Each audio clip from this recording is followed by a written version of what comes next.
Good morning ప్రియ స్నేహితులారా, అందరూ ఉన్నారు, బాగున్నారా? దేవునికి గొప్ప కృపను బట్టి దేవదేవుడు రాత్రికాలం అంతా కూడా చక్కటి క్షేమ స్థితిని ప్రభు మనకందరికీ ఇచ్చి యేసయ్య యొక్క జనవరి 13వ తారీఖు దేవుని యొక్క మాటలు జ్ఞానం చేసుకున్నట్టు వాగ్దానము ద్వారా బలపరచడానికి ప్రభు వచ్చిన సమయాన్ని బట్టి నేను ప్రభు నామను మహిమపరుస్తున్నాను. అందరూ బాగున్నారమ్మా? యేసుక్రీస్తు ప్రభు వారు ఈ లోకంలో ఆయన సంచారం చేస్తుండగా, అంటే ఆయన ఈ లోకంలో ఉన్నప్పుడు అనేక మంది వ్యక్తుల్ని ఆయన ప్రోత్సాహపరిచాడు, బలపరిచాడు. అండ్ యేసుక్రీస్తు ప్రభు వారు ప్రత్యేకించి కొంతమంది జీవితాల్లో ఒక అసాధారణమైన గొప్ప కార్యాలు ఆయన చేశాడు. దేవునికి మహిమ కలుగును గాక.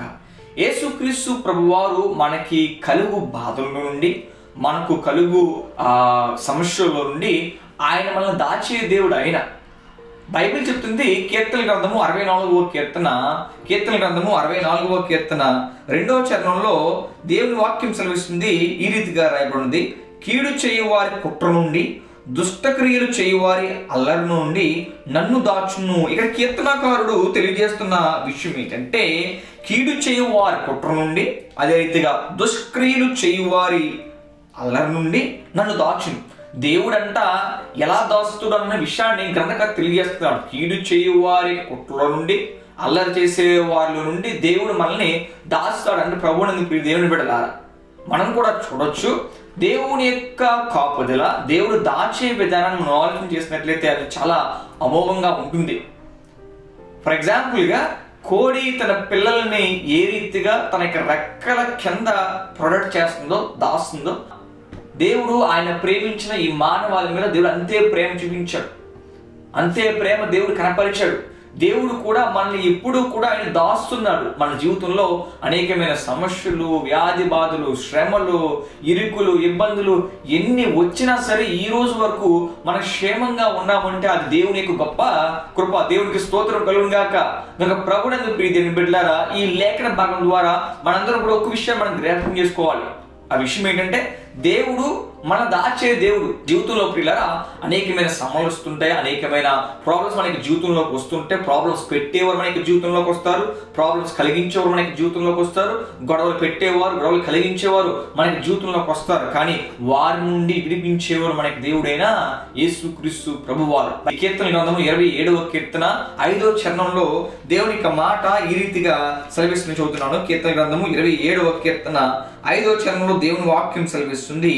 ఆపత్కాలమున ఆయన తన పర్ణశాలలో నన్ను దాచును, తన గుడారపు మాటన నన్ను దాచును. కనుక ప్రభువుని ప్రియమైన బిడ్డ, ఆయన దాచే దేవుడు. సో నీకు వస్తున్న కష్టాల బట్టి, నీకు వస్తున్న శ్రమల బట్టి, నీ జీవితంలో కొంతమంది వ్యక్తులు కల్పిస్తున్న క్రియల బట్టి నీకు ఎంతగానో కొంచెం కలచవుతున్నావు. అయినప్పటికీ ఒక విషయాన్ని జ్ఞాపకం చేసుకో, నేను ఎవరైతే ప్రాబ్లం పెడుతున్నారో, నేను ఎవరైతే ఇది చేస్తున్నారో, లేదా ఎలాంటి శ్రమ నీకు కలుగుతుందో దానిలో నుండి నువ్వు విడిపించబడిపోతున్నావు. కీడు కల్పించే వారి నుండి దాచిపెట్టే దేవుడు, నీకు ఆపదలు కలిగించే వారి నుండి దాచిపెట్టే దేవుడు.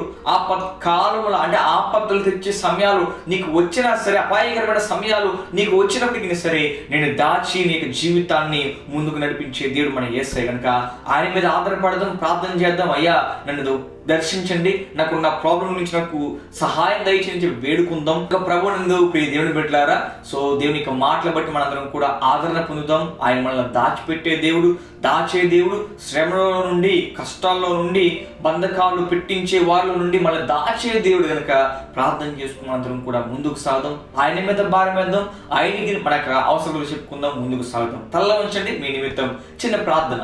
ప్రేమగల తండ్రి, అయ్యా నీకు స్తోత్రాలు. అయ్యా, మా బిడలు దేవా ఇంతవరకు వాక్యాన్ని విని ఉన్నారు తండ్రి. వాక్యం విన్న ప్రతి బిడని కూడా మీరు దర్శించండి, బాగు చేయండి.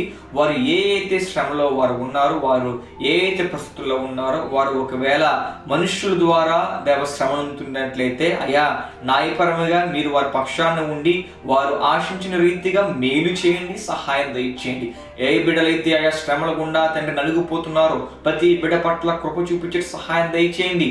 వారి పట్ల నీ హస్తాన్ని తోడుగా ఉంచి, నీ కాపుదల దాచి సహాయం దయచేయండి. మరి ముఖ్యంగా మా ప్రియబిడ్డల దినచర్యంతో నీ కాపుదల దయచేయమని యేసు నామములో ప్రార్థించి వేడుకుంటున్నాము తండ్రి. ఆమేన్.